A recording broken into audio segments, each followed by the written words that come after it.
امیر المؤمنین حضرت عمر رضی اللہ تعالیٰ عنہ کے پاس حضرت مغیرہ بن شعبہ رضی اللہ تعالیٰ عنہ کے غلام ابو لؤلؤ فیروز آتا ہے اور امیر المؤمنین سے حضرت مغیرہ بن شعبہ کی شکایت کرتا ہے کہ انہوں نے مجھ پر بہت بھاری ٹیکس لگایا ہے۔ آپ نے پوچھا کہ کتنا ٹیکس لگایا؟ اس نے کہا کہ روزانہ کے 2 درہم۔ حضرت عمر رضی اللہ تعالیٰ عنہ ان سے پوچھتے ہیں تمہارا پیشہ؟ وہ 3 پیشے بتاتا ہے، لوہار، پڑھئی اور نقاشی۔ یہ 3 پیشے وہ بتاتا ہے۔ حضرت عمر رضی اللہ تعالیٰ عنہ فرماتے ہیں کہ یہ پیشے کے مقابلے میں تو اتنا زیادہ نہیں ہے۔ یہ غلام دل ہی دل میں ناراض ہوتے ہیں اور حضرت عمر رضی اللہ تعالیٰ عنہ سے پوچھتے ہیں کہ سنا ہے کہ تم چکی بھی بناتے ہو؟ تو اس نے کہا کہ میں ایسی چکی بناؤں گا جس کی شہرت مشرق و مغرب میں ہوگی۔ حضرت عمر رضی اللہ تعالیٰ عنہ اپنی فراست سے پہچان لیتے ہیں اس نے مجھے قتل کرنے کی دھمکی دی ہے۔ اگلے دن حضرت امیر المؤمنین حضرت عمر رضی اللہ تعالیٰ عنہ مسجد نبوی فجر کی نماز پڑھانے کے لیے تشریف لاتے ہیں۔ آپ اپنے معمول کے مطابق صفوں کو درست فرماتے ہیں اور ابو لؤلؤ فیروز چپکے سے مسجد میں داخل ہوتا ہے اور عام خنجر نہیں بلکہ 2 دھاری دار خنجر ساتھ لے کر آتا ہے۔ امیر المؤمنین تکبیر کہتے ہیں تو اچانک یک بار ابو لؤلؤ فیروز 7 مرتبہ حملہ کرتا ہے اور ایک حملہ ناف کے نیچے بھی ہوتا ہے اور آپ رضی اللہ تعالیٰ عنہ زخم سے چور ہو کر نیچے گر پڑتے ہیں اور حضرت عبد الرحمن بن عوف رضی اللہ تعالیٰ عنہ کا بازو پکڑ کر مصلی پر کھڑا کر دیتے ہیں۔ حضرت عبد الرحمن بن عوف رضی اللہ تعالیٰ عنہ نماز کو مکمل کرتے ہیں۔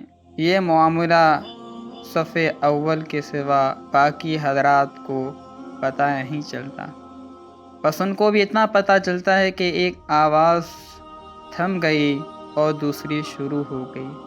امیر المؤمنین زخمی ہیں اور حضرت عبد الرحمن بن عوف نماز پڑھا رہے ہیں اور نماز مکمل ہو گئی۔ حضرت امیر المؤمنین اس زخمی کی حالت میں ابن عباس رضی اللہ تعالیٰ عنہما کو بھیجتے ہیں اور پوچھتے ہیں کہ کوئی مجھ پر حملہ کرنے والا مسلمان تو نہیں؟ تو آپ رضی اللہ تعالیٰ عنہ کو بتایا جاتا ہے کہ ابو لؤلؤ فیروز ہے۔ اور جب ابو لؤلؤ فیروز امیر المؤمنین پر حملہ کرنے کے بعد مسجد نبوی سے باہر نکلتے ہیں تو صحابہ اور دیگر افراد روکنے کی کوشش کرتے ہیں۔ 13 آدمیوں نے ابو لؤلؤ فیروز کو روکنے کی کوشش کی جس میں سے 7 شہید ہو گئے، دیگر افراد زخمی ہو گئے۔ ایک آدمی نے چالاکی کر کے ابو لؤلؤ فیروز کے اوپر ایک چادر سی ڈال دی جس کا نام برنس ہے۔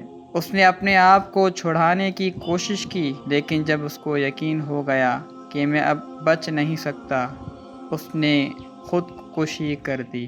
تبھی حضرات حاضر خدمت ہوتے ہیں اور پہلے نبیذ پلاتے ہیں تو نبیذ زخموں کے سوراخوں سے نکل آتا ہے اور پھر آپ کو دودھ پلایا جاتا ہے، وہ بھی زخموں کے راستے سے نکل پڑتا ہے۔ آپ رضی اللہ تعالیٰ عنہ کو اور دیگر افراد کو یہ یقین ہو جاتا ہے آپ کی زندگی کا وقت کچھ تھوڑا ہی باقی ہے، تو لوگ آپ سے عرض کرتے ہیں کہ آپ اپنی حیات میں ہی خلیفہ کو مقرر کر دیں۔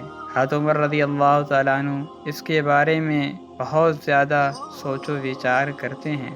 آپ رضی اللہ تعالیٰ عنہ 6 آدمی کی شورا مقرر کرتے ہیں اور انہی کو حکم دیتے ہیں کہ تم 6 ہی آپس میں مشورہ کر کے ایک کو امیر مقرر کر دو۔ وہ 6 آدمی یہ ہیں: حضرت عثمان غنی رضی اللہ تعالیٰ عنہ، حضرت علی رضی اللہ تعالیٰ عنہ، حضرت عبد الرحمن بن عوف رضی اللہ تعالیٰ عنہ، حضرت سعد بن ابی وقاص رضی اللہ تعالیٰ عنہ، حضرت طلحہ رضی اللہ تعالیٰ عنہ، حضرت زبیر رضی اللہ تعالیٰ عنہ۔ حضرت عمر رضی اللہ تعالیٰ عنہ اپنے بیٹے عبداللہ رضی اللہ تعالیٰ عنہ کو حضرت عائشہ صدیقہ رضی اللہ تعالیٰ عنہ کے پاس یہ پیغام دے کر بھیجتے ہیں کہ میری یہ چاہت ہے کہ میں اپنے ساتھیوں کے پاس ہی دفن ہو جاؤں، اگر آپ کی اجازت ہو تو حضرت عبداللہ رضی اللہ تعالیٰ عنہ ام المؤمنین حضرت عائشہ صدیقہ رضی اللہ تعالیٰ عنہ کی خدمت میں آتے ہیں